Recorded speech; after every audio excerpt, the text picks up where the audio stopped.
schedule the broadcast late. I am late because there is no way I was going to Doge Gym.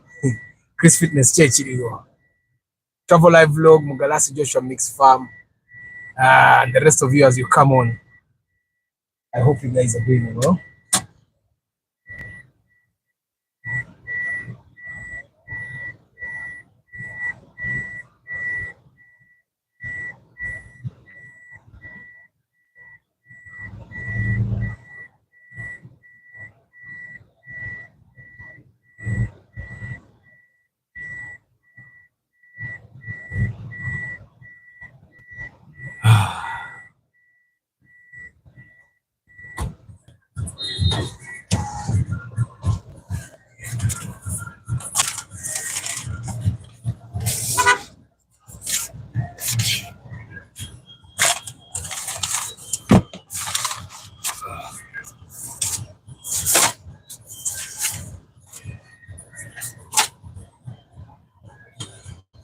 I hope that is right.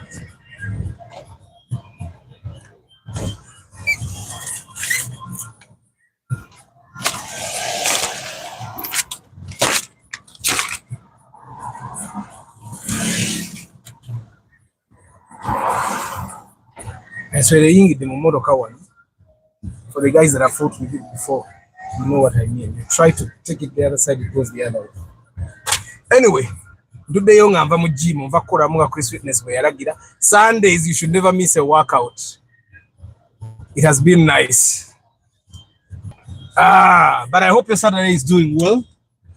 Ania Komeo, George Bob, Engineer Joshua 256, Patrick Rio Poultry Farm, Ntare Samuel, Bukenya Abbey, Natuha Bailon, Proceed Bravo, Ntandi Kabuta and Sibanange Bailon, Kasibante Akisam. Natuha, you have come without even knowing the topic. So today is simply convo like yesterday, but I'm asking the people that have been in marriage or that are in marriage, what is the biggest fight you've had with your partner? And if you can't share with us how you resolved it. What is the biggest fight you've had in your relationship? And how did you resolve it? What is the biggest fight you've had in your relationship? For the guys that have been in relationships or the guys that are in marriage, what's the biggest fight you've had? What caused it? And how did you resolve it? That's what we're talking about today. Kambaze kubala. Tugenda paka erije nagule emiyembe. Paka je nagule emiyembe. Today it's not getting dark very soon. Normally on days like this, mujukire nako ezizise obudde badde buziba mangu. Bubadde buchalete ngate buziba mangu. Yeah, kambaze kubala. How is your Sunday going? I hope your Sunday is okay. Kari. The topic today is for the guys in relationship or the ladies in relationships or in marriage. What is the biggest fight you've had with your partner, and how did you solve that fight? How did you resolve the problem? You share. They will learn from you, because I think literally all the fights that people have in their relationships, so the solution that worked in one relationship could work in another relationship if personalized a little bit, because of Antwabanja will definitely. So double tap, guys, like Paddy has told you. Kagwa Dennis, how are you? Saith Kagawa, how are you? Uganda Obudde Bucha Tunura. Saith Kagabo Gambo, Aramat Photography, how are you? The topic today, guys, what is the biggest fight you've had with your partner? For the guys in serious relationships and the guys that have been in marriage, so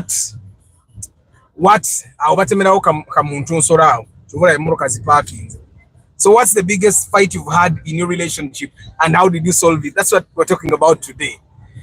And of course, this is the 8th of December. Tubuzayo enaku zibere naku abiri musatu, because December has 31 days. Tubuzayo enaku abiri musatu ate guno mwaka tubenga nagwo tugumarako. What's the biggest kasale timukarabye ako kalina netabonno kalabyo After me of late, I just found out that my ex-girlfriend got married to a man and they forged my son's birth certificate and gave him new names of the new man. Now for the last 5 years, I have paid. Travel live vlog, how is that possible? Yeah, of course, in Uganda, forging a birth certificate is quite easy. But how? But then, travel live vlog, you have to ask yourself, if a person forges the birth certificate, then I think the first course of action is for you to actually find out if that child is yours. I find that that's the first thing you need to figure out before you get offended by the change. You might be getting offended by the wrong thing. I know it's terrible in case you find out that that child is not yours. It's terrible to be there and that possibly atari war. But I find that the first thing you could do would be to find out if that child is actually yours. But sorry about that. That's terrible. That's terrible. Like, one of my sons is 6 and the other is 4, but I can't imagine finding out later on that the mother of my children has changed their birth certificates or probably made birth certificates that indicate that those kids or one of the kids is not mine. That's terrible. Sorry about that. But I find that the first thing that I think you would have to do is, and this is a factory and this is a wetland.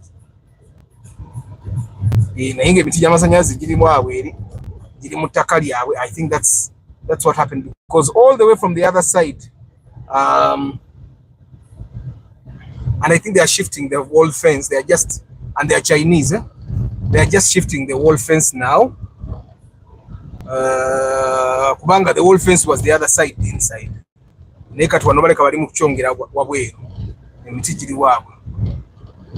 the road will still be wide, yeah? The road will still be wide. So I don't see what my concern should be.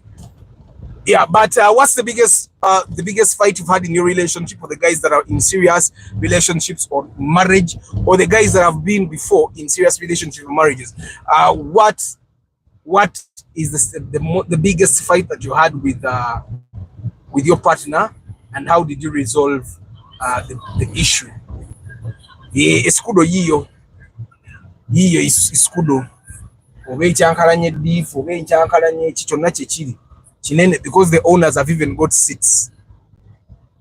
The issue yesterday wasn't with the truckers, it was with the Airtel network. Yeah, the Airtel network is general safe. Even today morning, someone inboxed me and told me their tracker was off, and I told them it will resolve itself. The network has been terrible later. Yeah, but I hope it resolves very soon. Mine, I rarely check my trackers. I have a number of cars that are assigned to my app. Even cars that belong to other people, they are assigned to my tracker, my account. Because they cannot monitor. Some people have trackers in their cars and they don't have smartphones. So they just put their cars on my account. And yeah.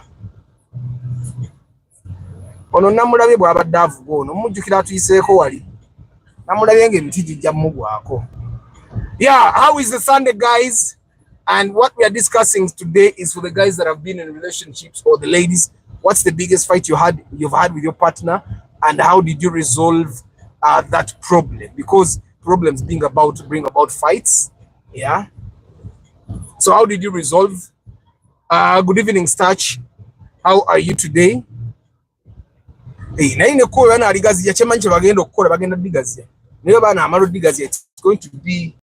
going to be a very nice road to drive on. My time to town will be cut at least by like 10 minutes, because you can imagine driving in these potholes. Yeah, that's okay to Murekagi. I think Atala scrap. Gerard, how are you? Adam, sorry, Gerard Aidens, how are you today? Travel Life vlog, school fees for the last 5 years, man, that's terrible. But you know what, guys? I find that omukazi senga kusibako omwana noweerera omwana oyo okumala ebbanga n'okizuula omwana nti si wuwo omutwale mu kooti civil, it should be a civil case. Let the woman pay you for the school fees. Yes, akuddize fees zo z'osasudde. I find that men have cowered away from kweda visa for a very long time, that abakazi taking advantage, yeah, and ne batusiba abaana n'olabirira omwana n'omutuusa mu P7 n'alyoka kugamba omwana si wuwo. I remember when Walkaga came out on social media and said that that he discovered that like some of his children were not his, and when he went to the mothers said tobyogerako ojja kutulabisa and all that. Why should it always end just like that? Right? Why should it always end like omukazi akusibye omwana and for you just take it lying down? I think men should start taking these people to court. Omutwala and you report, you file a civil case claiming damages and refund for school fees that you have. So that kubanga bw'obalamu school fees, ennaku zino fees z'abaana za bbeeyi, at least kakadde buli term ze million 3 mu fees zokka, bw'ogattako your requirements, n'ogattako okulya, n'ogattako okujjanjaba, ogenda okwesanga ng'omwana omusaamu million ekitono ennyo nga 6-7 buli mwaka. Egyo emyaka 5 ezo sente zo zibadde zikolera ebintu eby'amakulu. Naye kati gwe obadde mu kuweerera omwana that later this person says the child is not yours. I'm trying to move this microphone to a place that doesn't make those vibrations. I think, is that better?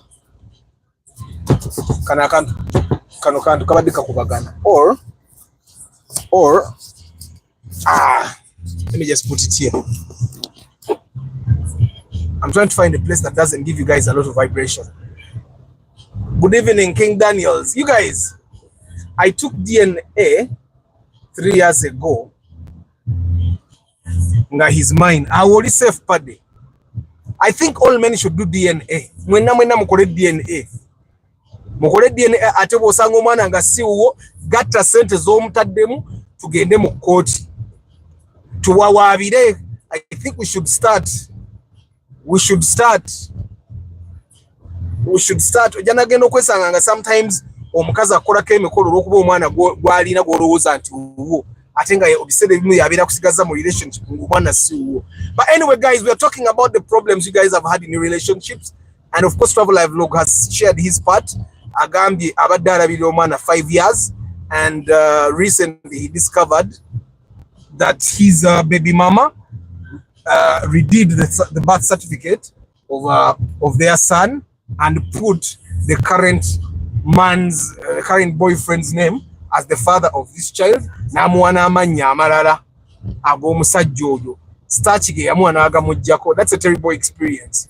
But guys, today is Sunday. We are having a combo chibozi, and we are talking about the problems. You guys are sharing the biggest problem you've had in your relationship and how you solved it. Mine had never respected my family, and even me at large. She wanted to be my voice, ngatagambwako. So I tried to change her name. She never even accepted her mistakes. You guys, I find that as a man, when you're in a relationship, you're the head. The moment you're not the head of that relationship, the respect is going to be very low. Atete wabawo omukazi akulima mutayagala musajja nga yakulembera. All women want that, but the issue is the moment she does not respect you, she will not allow you to be the head, and she will not accept that she's not allowing you to be the head. Then she'll start disrespecting you by saying that you're simply not accepting to be the head, or you're not capable of being the head. Which eh? Yeah, of course, our general weaknesses be aside. You just move on. Survival of school fees. Katinze, I'm gonna work for my baby girl, and the profit I got from her. Telling a profit, man. I find that abasajja mwali badde very careful. N'abakazi nabo babere extremely careful. Now we're gonna take our n'abakazi babere extremely careful, but abasajja mbere extremely careful. This factory looks nice, yeah? Factory should have a It looks really nice. So guys, it's Sunday. We are sharing what's the biggest problem you've had in your relationship and how did you solve it. Let's share for our friends about an again relationship, or those that are going into relationships to understand what problems they might face, because most of the problems that come into relationships kumpi bifaanagana. Wadde abakazi bakuzibwa mu bifo byanjawulo, wadde abasajja bakuzibwa mu bifo byanjawulo. We are literally the same people. The environments are the same. We have been literally trained by the same people. We go to the same school. Ojja kwesanga emize gyaffe gyegimu n'ebizibu bye tuleeta oba bye tutondawo ojja kwesanga ngira bisigala byebimu. So today is Sunday and we are sharing. Chibozi. Mr. Arthur, what is marriage bannange? Mundabule before I make a terrible mistake, because Zendaba, it's just a concept that we have to fulfill. Can't I be? No, I'm not married yet. Yes, you can. Of course, you can. I think the concept of marriage has been defined as you going to church, get wedded in church. But me, I find that the concept of marriage is as long as you guys are living together. That's a marriage. You have married. You have come together in union. That's marriage. Officiating a marriage, you officiate a marriage. And I find that sometimes you don't have a marriage, and of course someone will come and say I'm misleading people, but people have been misled into speeding up things. Never again I'm in church with the wrong people, and then they said before death do us part with the wrong people. You don't want to do that simply because there is a definition of marriage. Of course, you have to sit down with your partner and understand what they want. Sometimes your partner will be wanting church things in the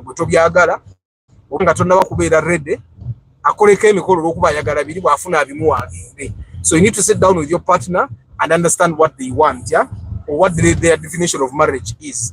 Me, I find that people should live with their partners for some time before they decide to say till death do us part.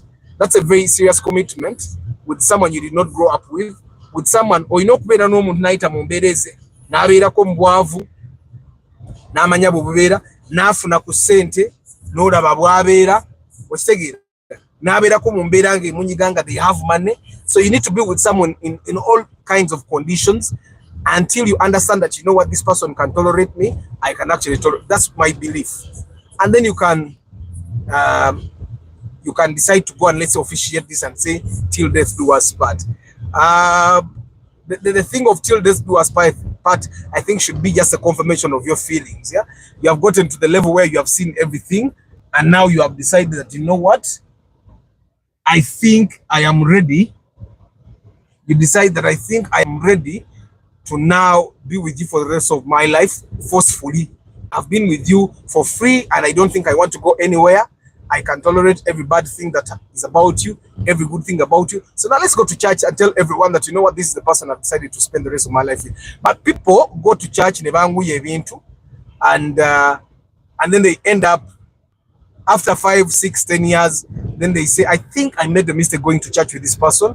They have bad manners. They are a bad person. I cannot spend the rest of my life with them. So officially, you have never been married. Officially. So you can move on and get married to another person that you think, or you can decide to simply chill. That's my belief. And yeah.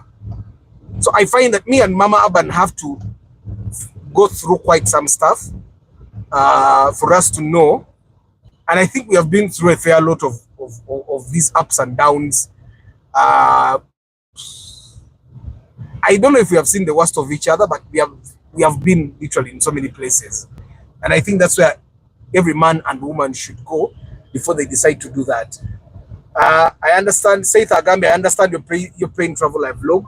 Those are the losses men endure. My advice, don't do anything about it. Focus on healing. What's yours will find you, bro. Okay, so thank you, Saith. Saddam, hi. Good evening, good friend Hambala. Starch Agambi. Believe you me, the events I did in New Jersey, most of them bam, now they ain't together. Now my question is, men and women here, what is marriage? So guys, you answer starch in the what my view. The super Peter and Baga. If you said every single men go follow women, omukazi akupapya n'akupapya n'ogenda naawe n'opapa, then later on she realizes you're not her dream man because yakola emikolo gyaggwa okitegeera, and then she realizes now she doesn't want to get married anymore, ayagala kubeera free nga mwayonoona obudde mwayonoona ssente okitegeera, then she divorces and she starts sleeping around. That's what happens okitegeera. I thought that's unfair. Also talk about us who are not yet married.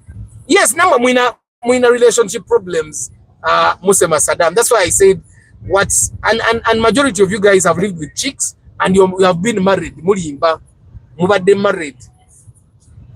Mr. Arthur, Patrick, Travel Life, look, how do you control yourself?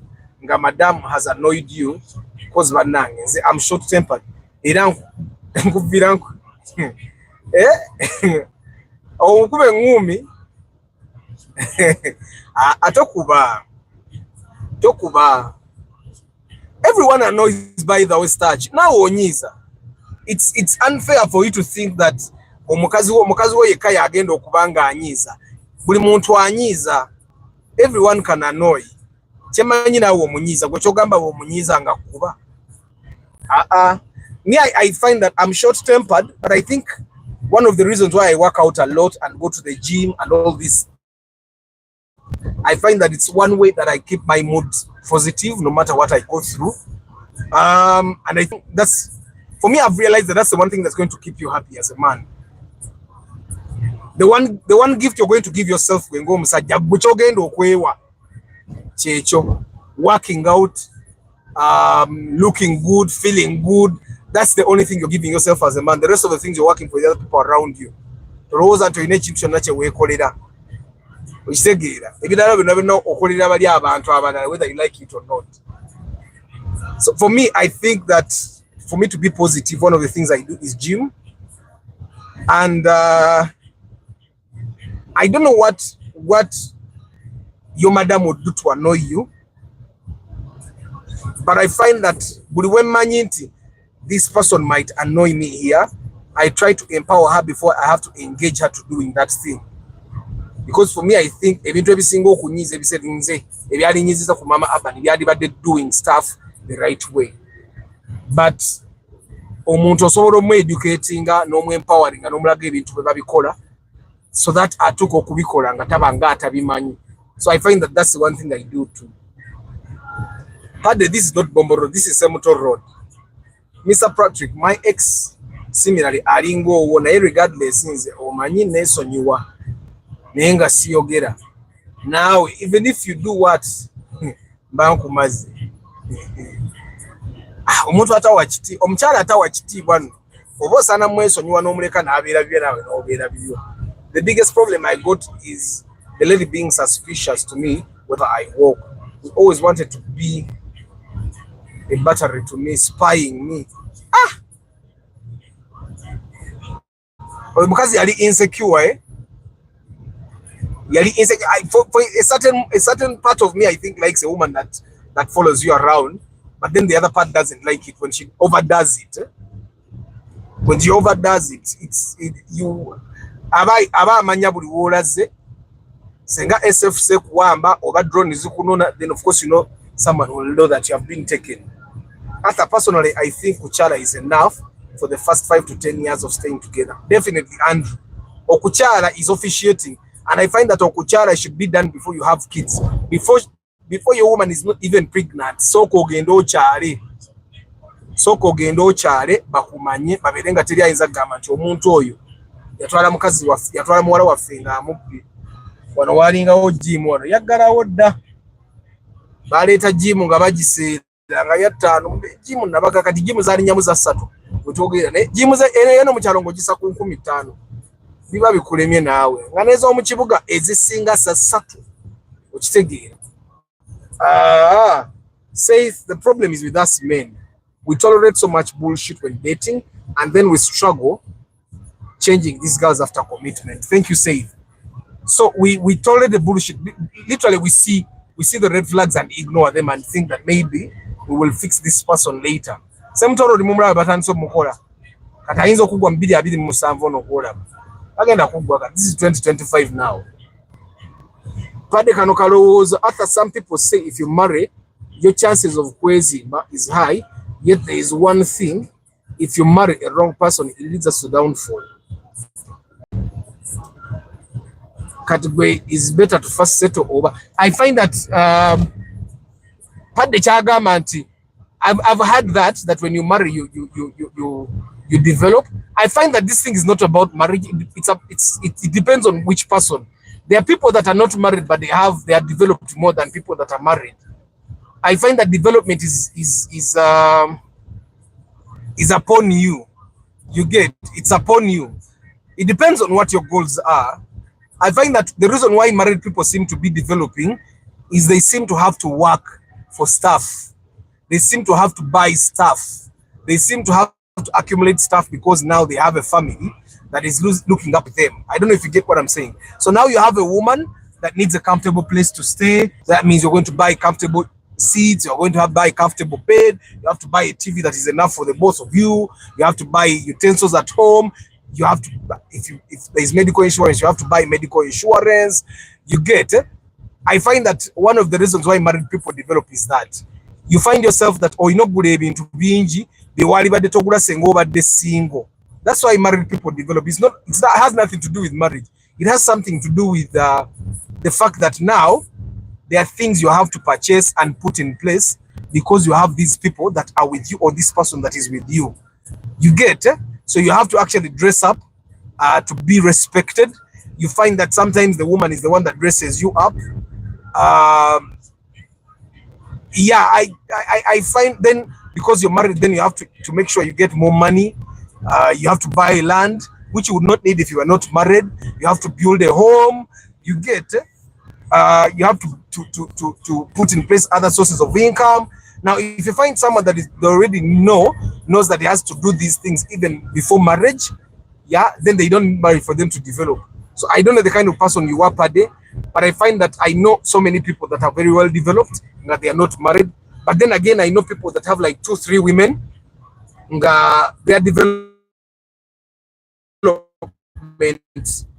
Their development is way below standard. Atali married. I never to be married. So I think it depends on who you are. Before wanting to settle down, first make money as a man. Your options to get a good partner widen. I've seen many men rush to first. Alan Mugua, I disagree with you. I have friends that have property, they have accumulated property, and they are struggling to get the right woman because now almost every woman they get is looking at what they have. You get, and because they spend so much time working and accumulating property, even them now they are rushing. They have made sure to show, what, I have a lot of options. So even when they get a good girl, they mistreat her because they have a lot of options, because now they have a lot of money, like you have said, they have a lot of options. So I find that, yes, when you make a lot of money, then you have options, your options widen. But I also happen to understand that the men that have made money first before they got partners have struggled a bit, because now the partners they get don't actually want them. They want them with the property. So I find that the best thing for any man to do is to get a partner now. Even if you don't have a lot of property, it's okay. I find that this is the right time for you to get a partner when they are not looking at what you have. When you get a woman that's why you find that men, I find that men that have a lot of property, the woman is targeting you.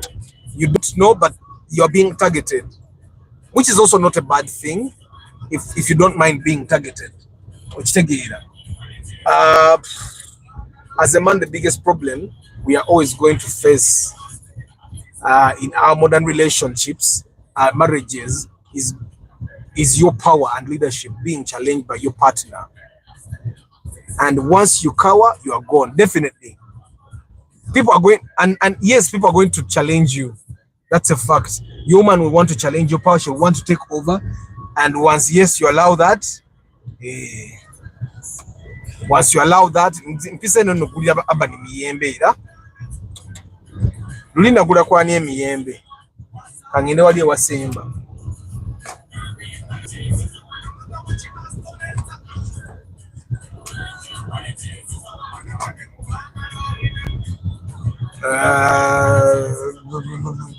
Siraba mirungi bannaye. Akafufu kano saagala kugula mmotoka because of akafufu. Yeah, njagala emiyembe egy'omutwalo nga mingi nga tejengedde nnyo nga jengedde nga si mivundu nga giriko n'ennyongeza. Ke kakyako kakola katya gy'abaana bato balina lya giwujengedde giri emeka kanti olina kumpa 12 n'ennyongeza si kyo. Mujiwulidde bagaining power lwakuba bano abantu saagala nnyo kubagaininga bakolera amagoba matono nnyo. Javas Ray Malik agambe Ray Malik, did I miss a comment here? I think you're talking about the guy that proposed but they got rejected after she comes saying she's pregnant. Simanyi cha mukolera. If you married, one of you should always be a look on whenever one of you gets angry to avoid in-house escalation. It works, guys, and no one is perfect. You should always be on the lookout. Newe ntukayo nga kuliko omuvuyo.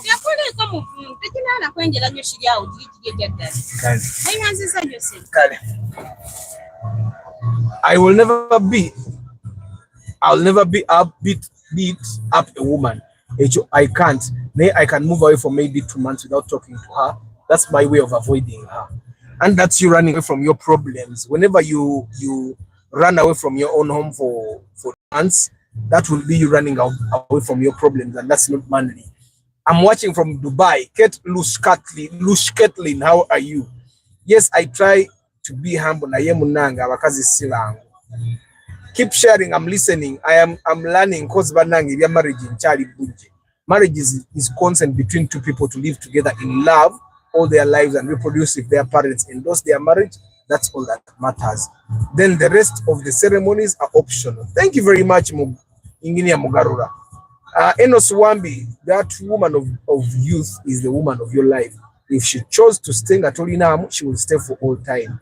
Although women are emotional, having learned, educated, and intelligent women can help you solve half of marriage problems.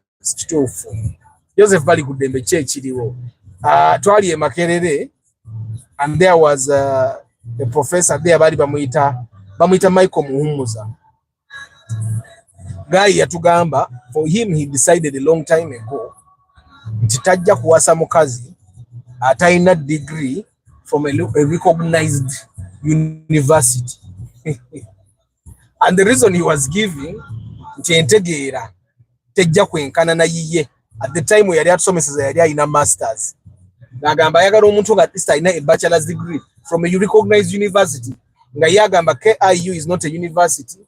The YMCA, of course, YMCA is not a university, but it's a degree awarding institution. Ezezeze nagamba Makerere University, Chambogo, Ndeje, Nkumba. That's around 2011. The university is he would not marry. She's an educated woman, and I think Enos, when you marry a woman that is intelligent or that is educated enough, you have solved half the problems, because half of the problems that we have as people come because of the lack of information, that is existent. Pada Agambe Alan, never forget that nti yajja nakavira ayagala kugenda ya nalore zisisobola kuleeta mukazi nga I'm already work my things kubanga abatunulidde bintu. Exactly. Nze ntya ekitonde ekikazi. I want to get time and ask my dad how he has managed to be with my mom. You should. But personally, I happen to know that one of the reasons why some marriages last long is because these people started dating when they had nothing. When people start dating when they have nothing, they can normally tolerate anything. Naye omuntu bw'akusanga olidde olinamu ettooke eryo, omuntu bw'akusanga olina ettooke ly'aba atunuulidde, and that's not something you want. So what these guys have done is that I thought they were putting the road up, but bagenda sooka dizza wansi ekkubo. Okitegeera, amazzi gabe nga tegagenda mu nnyumba z'abantu. Okitegeera, because if you remember, this place was a high last time, so they have bakolokose ettaka lyonna balijjewo, but I think this is the final level where they are stopping, because kati wano baavuddewo bagenze beeyongera eri, which I find kati wano bagenda babateekawo myala ewasigadde, but this is good. Wakati olaba the other side is actually higher than the road. So anyway, guys, what's the biggest problem you've had in your relationships or marriages, and how did you solve it? Let's educate our younger brothers and younger sisters, so that if there are mistakes that we have seen, they don't go through the same problems. Dennis Mawanda, chechiriwo muganda wange, nze ndowooza to state your authority as a man, because ladies take long to understand. Nde babyogera mu luzungu ku YouTube eraba YouTube simanyi na kumanya oba abakyala be controlling ense, buli kyoyogera ekiri negative bakikwata ne bakigira kiti. But sijagamba nti they take long. I just think that fenga abasajja we are programmed to be fast. As a man, you have to be fast. It's not an option. Boba toli fast ense ekuleka, and no one is going to come and hold your hand. Naye nga ate abakyala constantly babakwata ku mukono. Okitegeera, omukyala ajja kuba apiikinga leeti, gw'omuleke weeyongereyo omusajja omulala ajja amukwate ku mukono amutwale gwe bategeera. Fe abasajja n'abakazi abategeera empola tebatwagala. Ne decide zeri bagenda dizza wansi, olaba ababoda eri gye bayita abo. This road is going to go down up to that level. So bagenda balitema paka bwe lirako eri wansi. This is a very nice thing. Olaba these other houses down here ziri wansi nnyo. Kyemmanyi amazzi gajja gabayisa bubi, senga gabadde gakujja nga mangi nnyo. But when I design a bit nyumba level ye nyumba, even that land is going to be more expensive now. Bagenda ditemero balize ku level eri nowhere jeva that level. This will be very good. This one is going to be fantastic. Tegeza no busozo obadde no buli unnecessary. Obadde unnecessary. And this said the new atakati oddayo kuoza kubanga akafufu. Najozeza dda, but mujjukira machine yange weri ngenda kuddayo nkuba bukubika machine ngetukula ewalala wonna watukula nakuba kukubi rupiira kyobola jaganiza yo ng'obudde bukyalaba nenkuba olupiira nga wenkuba olupiira ndaba nti watukudde.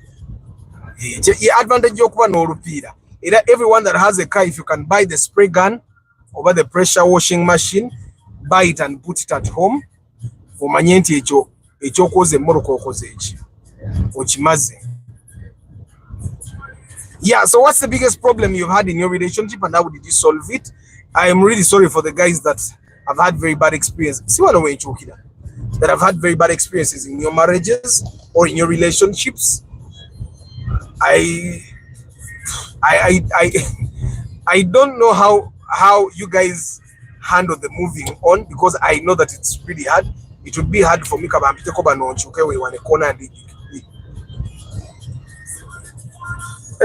I disagree with the education level. With education level, those women are so argumentative. Her character matters to me. Education, eyamba wabweru wamaka. Bobby said. And Saith, I want to agree with Enos and disagree with you in one bit. You have to find a woman that is educated but also understands the essence of marriage. Once you get a woman that is educated but also understands the issue of marriage and how marriage is supposed to work, then you are a winner. Sibanji, but they actually do exist. They do exist. The same thing with men that have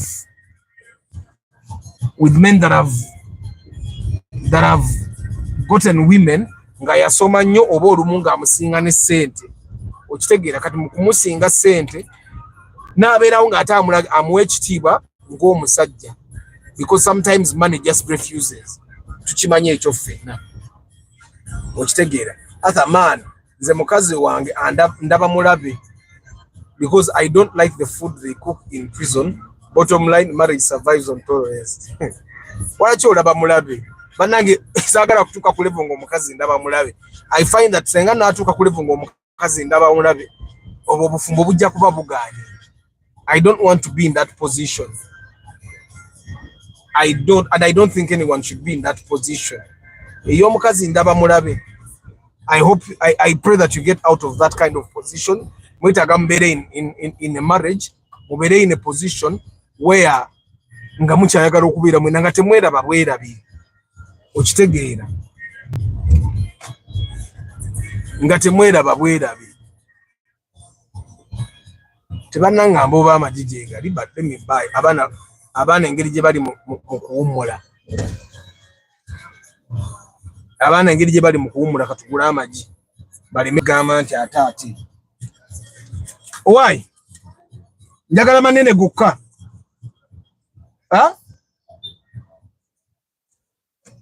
Kale ogamba nze some men also Sibangu Arthur, you are saying relationships last because the two have worked together. These days it's not the case. Omusajja olugaggawala ekiddako bakazi anti olugwe nga okaddiye. Anti kakati Prosi Bravo, you see how I go to the gym? For me, I'm going to the gym because it's a personal choice to either grow old, to look bad, or it's a personal choice. Me, I've seen women abatakaddiwa. Otsegera, I've seen women abatakaddiwa. No gabono mukazi mukadde mukulu ayina emyaka 5, you have seen them also. But I find that ebiseera ebisinga abakazi temwagala kwefaako. Temwagala kola ki? Temwagala kwefaako. Mubeerawo bubeezi n'obeerawo abakazi mukazi n'ogejjulukuka n'obanga tokyalabikako. I find that that's the problem, Prosi. But I've also seen men that have stayed with their women. Okitegeera. But ekyogamba Prosi Bravo, and I've seen marriages where the man did not actually get money, teyafuna sente teyagaggawala, and still the relationship did not. Mpozi gabeera 3 I've seen relationships where the man did not actually get money for them to start getting other women. And also, Prosi, I've seen one thing. How we tolerate n'amagi bagasaze. Luli waganguza meka luli. Kiraba bagasaze. Amagi bagasaze luli baganguza gumu 5 kati baganguzizza gumu. Prosi, olaba how we were talking about yesterday about tolerating red flags. Namwe abakazi mu tolerating red flags. And was tolerating wano nga mudatinga nolowooza nti anaaterera nga akuze. Nti owaayi buto bwe bumutawanya. He's still a young person. Amaanyi akyalina mangi gajja kendeera. Tegajja kendeera. Ekyo beera ng'okimanyi. Once you get a man nga buli skati eyita bw'aba akikolanga muto bw'anaakaddiwa agenda ba with more time kitegeeza agenda baaziraba nnyo ate ne sente ajja baazirina. So kati wali sente ziba z'empawanize omuze gwe yali alina. Juma Ali High says that kind of woman is a unicorn. No, says no. I've seen those women. Yeah, I've seen those women. Says nzembalabe mu relationships. No sango omukazi nga yasoma, yasinga sente, yasasula ne biru naye nga ali humble. Okitegera gye bali. I find that we should normalize actually talking to people. When you normalize talking to people, ze muno mwenkola inspection muno. People are joking, no joking. You don't know. Muno mwenkola inspection tunyumya n'abantu. Arthur, since the road is under construction, land prices that side are going to go high. True. How much land that side this side? It depends. I've not asked recently, but it's definitely going higher. Derek Lay high. Naye omukazi bw'asanga omusajja atayagala kumanya nga muzibu wa kutegeera abamuwa respect. Guys, omukazi akwagala akwa respect. That's the one thing I know. omukazi akwagala akuwa respect oba omukazi ali mu mbeera embi nga gwe savior we akuwa respect. Kati majority of the time me from what I've seen abasajja bagenda ne bafuna abakazi omukazi ali ku kisenge najja nga ye savior w'oyo omukazi. Kati as long as you're still the savior omukazi aba akurespectinga. The moment she's saved nga takyakwetaaga, the respect goes out the window. So Joseph, yes, that's why you say mukazi okalete yali teyalina buzibu yali ampe gwe wali savior. The moment your saving wasn't needed anymore, the respect flew out the window. Niyo omukazi bw'aba akwagala, the respect is there. Okitegeera. Then probably the other thing that happens is omukazi bw'aba akwagala, respect ejja kubaawo. Bw'anaalekerawo okwagala n'afunayo gw'ayagala, respecting is shifting and gedda kuwoli. And that's totally normal. Good evening, Derek Lule. But love doesn't work on logical reasoning and arguments. So education plays little role in the survival of a sexual marriage.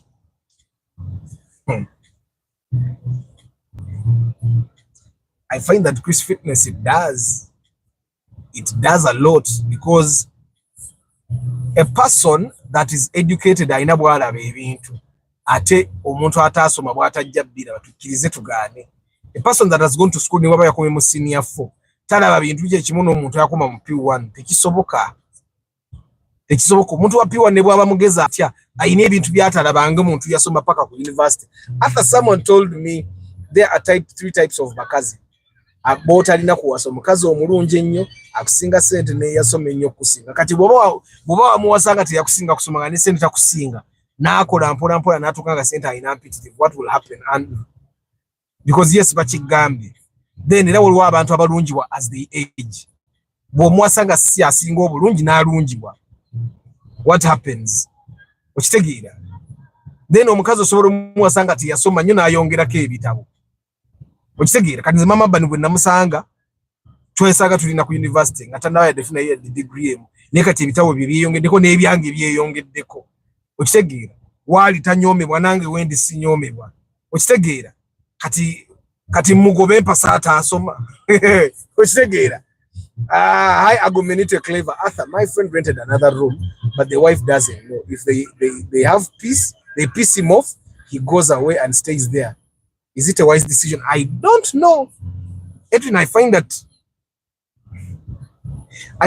the moment I get to that level, ngomukaza nyiza to the level that I have to go and live somewhere for a month, then that's the time for me to move away. That's the time for us to separate. Nzenga Arthur wendowoza.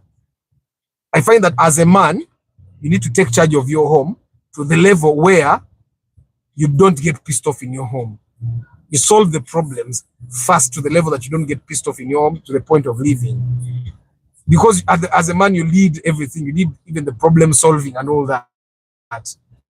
Personally, I believe a woman should submit to her husband to make a successful marriage, no matter the education level she acquired. You're buying eggs, Arthur. Choka, I promise to give you eggs. Now, yeah, I'm going to check my brother so that he can bring for you local eggs. I don't know, Paddy, let's talk inbox. Baba ndetira, ne yataga bile takulwa mukaga, na ndetira ne nkoko. Njagala y'enkoko z'okulunda ezo zinagambye zigenda oli ensiriŋŋanya wakati tugenda zigulira chachu. Njagala ndetira y'enkoko enkulu, Paddy, katwogere mu inbox. Njagala kulundayo ku nkoko awo. N'okuwaayo ku ma neighbor enkoko awo nga Christmas etuuse awo. Kyamba de Annington, kye kiriwo.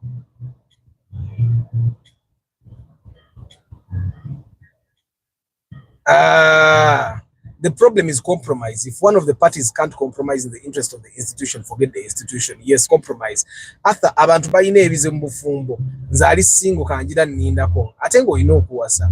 If the man's negotiation in marriage is on provision and protection, what happens when the woman lands a big job? Exactly, Vincent. Exactly. And a lot of marriages survive on the fact that the man provides, on the fact that the man protects.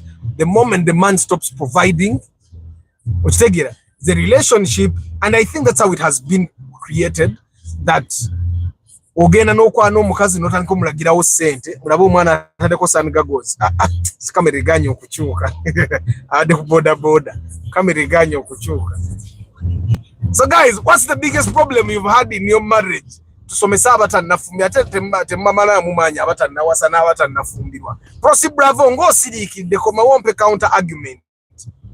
Proceed. Do you agree? And the women that are here, do you babes agree that sometimes you tolerate bad manners when you're dating, thinking that omuntu ono janako mukula jagendo kumu kuterera, and you tolerate all their bad manners, only to discover later that this person is not going to change. Tebwali buto yalina mpisa ambi oba yali mwenzi.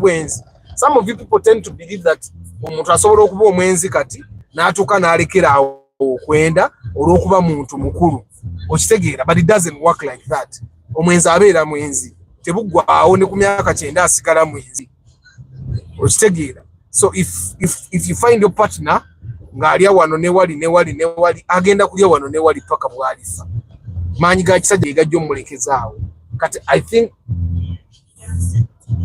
I think Prosi Bravo and the ladies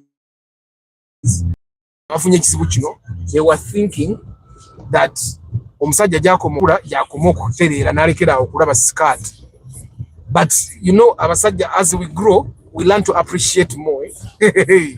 Ate as we grow, no one obuto bukula. Ati nze mbasi munenya munange, ate namwe bemukula namwe mweyongera okubeera n'olunku kwegamba fena empisa zaffe embi zoyongera kukula. That's why people should be together for some time before they decide till death do us part. Yeah, if you're together for 10 years and you realize that, you know what, I don't think I can tolerate this person till death do us part, then you guys can separate. Take in the life is where he puts his seed. Yeah, kituufu nnyo. Wozaala wakulu nnyo. I saw this President Wakasita, Chairman Wakasita, abeera nnyo ku TikTok ng'ayogera, and he was saying the reason why men marry from have kids from different women is because they don't want to grow old and they have kids from one woman, and if those kids have bad manners with their mother, then they can treat the man really badly. Which is gay, right? So they have kids from different women, so that if kids from one woman are mistreating the man, then the kids from the other woman will treat him better, or they will fight for him. So I'm not 60 years or 50 years for me to know that, but I've seen a man that had kids from different women and he died miserably because none of the kids actually liked him.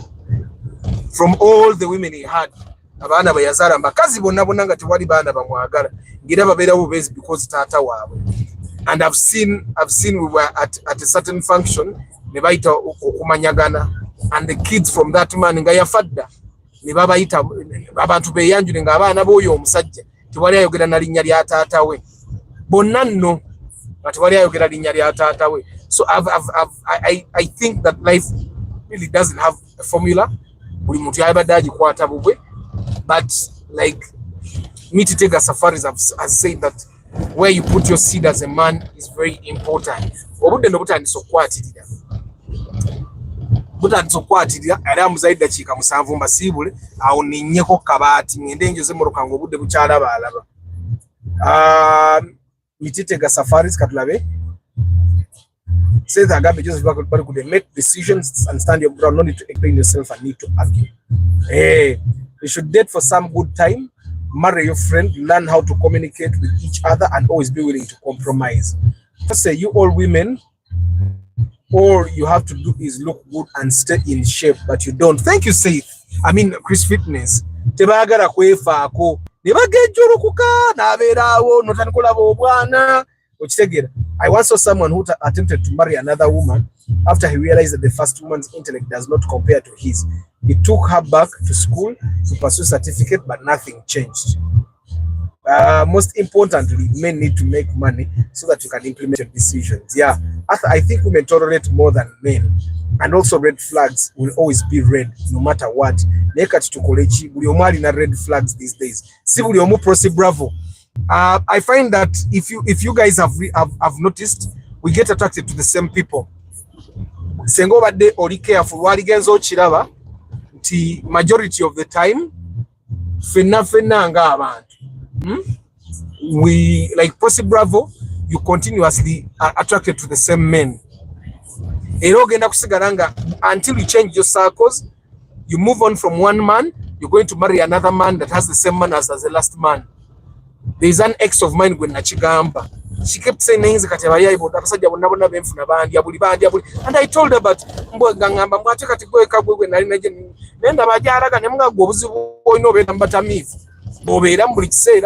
babo bonna bajja mu bbaala ate bonna bafuna saawa musanvu ogw'ekiro gwe n'osuubira nti anaagira nakakati nyina gwe nali nafuna biki ng'ate lujuuju akomawo ng'atamidde n'asesema mu nnyumba n'akola biki nimuga kakati gwe omuntu gw'ojja mu bbaala saawa musanvu gw'ekiro oli omusuubira kukola ki okitegeera abasajja bonna bonna obajja in the same circles era yamala kukyusa circles n'alyoka afuna bambi omusajja akola ki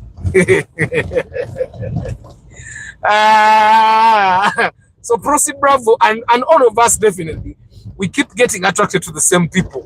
When again, there is a 5 or 3 of your exes if you have only 3. Some people have like 10 exes, but you have like the number of exes you have. So they were literally the same person in a different body. We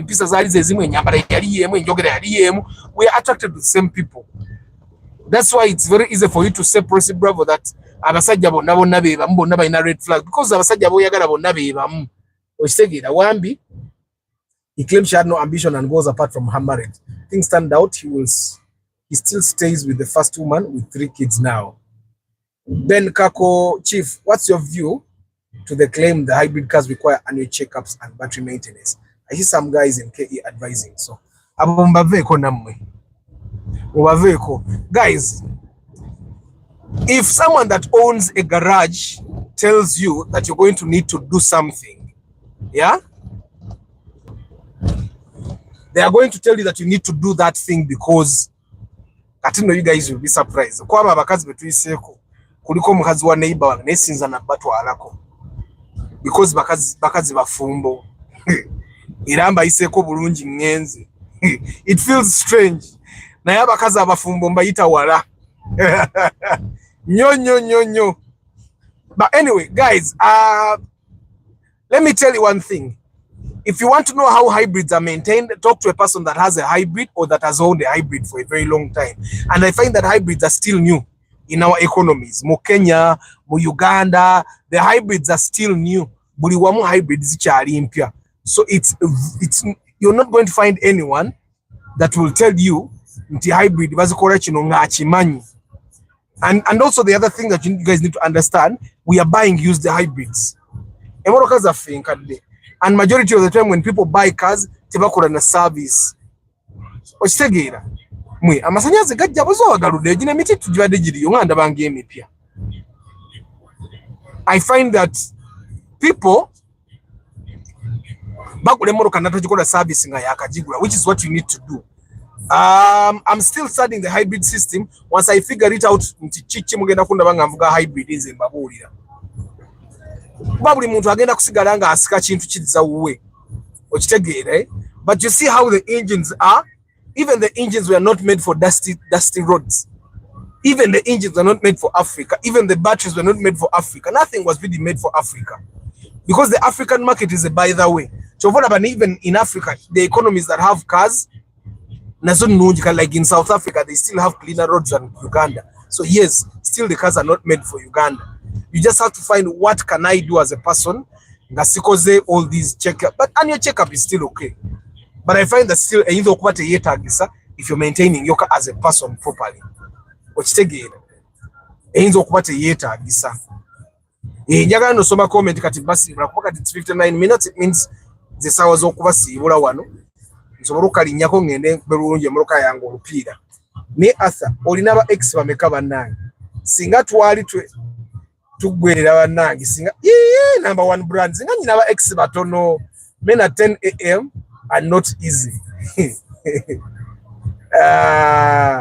I own one since October last year, but it has never asked for anything. I only do service. It's a Toyota Fielder 2018 model. David, inbox me on WhatsApp. No, WhatsApp. I need to talk to you. Enos, agree with me that a good marriage has nothing to do with education, purely character, respect to her man. And a marriage develops faster if your woman is educated a little bit, at least enough to be able to think at the same level as you. okitegeera tobatwala amaaso g'omukazi tobatwala amaaso g'omukazi gali ku mmotoka ng'omuganda we gali mu ngalo sitwala abakazi bafumbo mbayitako edda saabayitangako but I realize now that it's actually very delicate omusajja ayinza otandika okufuna obuzibu mu famire ye n'atandika okugamba gwe atandika otwala mukazi wange oba atandika omutwala takyampa kitiibwa. Shared goals is critical. Do you people understand the concept of critical path in project management? It's good for these ladies to support the ideas of their husbands as opposed to critique. Exactly. And the lady that does not understand at the same level as you will not support any idea you have. However, as husbands, we must be accountable to our spouses. Yeah, guys, Kambasi, thank you very much for being part of this broadcast. In the morning. And of course, I'm going to be reminding you about the issues that you should expect in all those cars. We're going to talk about cars that are 10 million and below. So that Togura Morokeri 10 million and below, no papala. There are some issues. It's going to be whether you like it or not. Comment just in Nalava. Kari, Kambasi with the Bantu. Mweba de kubera kona mwabali mukamora. I don't take it for granted. Travel like vlog, Mugalasi Joshua Mix Farm, Lugura Chris Fitness, George Bob, Inginya Joshua 256, Patrick Rio Poultry Farm, Tare Samuel, Bokenya Abbey, Natuha Bailon, Prosi Bravo, Mulami, Kasibante Aksam, George Senkubuge, Chosen, Kagwa Dennis, Kamukama Godwin, Seth Kagaba Aramat Photography, Nsereko Stash, Gerard Aidens, King Daniels, Morad K Momo VIP, Inako. Travel live vlog. Omana kutadogera ko uwo. The DNA confirms the kid is yours. Atleba mukyuse rinya. Kata ogenda ropa abantu babiri. Sorry, I had nade manyi muntu mlali yakola DNA. I had misread it. So what you're going to do travel live vlog is you're going to take both these people to court because that's forgery. It's going to be a civil case. Baku damages. Omwana oba bagezako mukyusa indoctrination. I'm not a lawyer. Nayola bya misango bwenjiya. Ray Malik, Nsereko Starch, Muse Masadam, good friend Tambala, Andrew Subuga, Alan Mugua, Richard Damolida, Kate Lush Caitlin, Inginia Mugarura, Enos Wambi, Joseph Bari Kudembe, Dennis Mawanda, Nsereko Jonathan, Boss Dog, Juma Ali, Derek Lule, Agumenitwe Clever, Magembe Frank,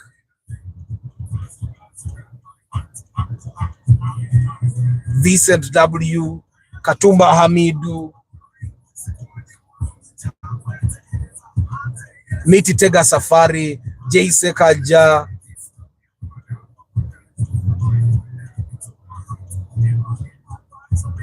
Ben Kako, David Mbago, Number One Brands, Jovan Mugume, munoza siba mazeo bantu bange Aramat Photography. Asa bagambe nti bwowasa ojja kiraba ate bwotawasa ero ojja kiraba. By the way, atata wasandoz abera at risk. But guys, wasango budde bukyali nga tonna gaggawala nnyo. Onogaggawala people, the chicks are going to be targeting the dice. Dime, they're not going to be the property, they're not going to be targeting you. Wasanga gwe targeti nga bwakufunako bwati, you're the prize. Nebo ono wasanga atunulira amamotoka n'atunulira amayuma n'atunulira amataka ogenda kutuuka nga gutalina kyakwagaza nga biri byayagala era kukwata byabala. Anyway guys, thank you very much for being part of this broadcast. Abali Mukamoli Magembe Frank, Abali Mukamoli, thank you very much for being part of the broadcast. I wish you a very lovely day. I'll see you tomorrow. We are talking 10 million and below, the common problems that you're going to find or that you might find, so that when you find those problems, you don't get surprised. So that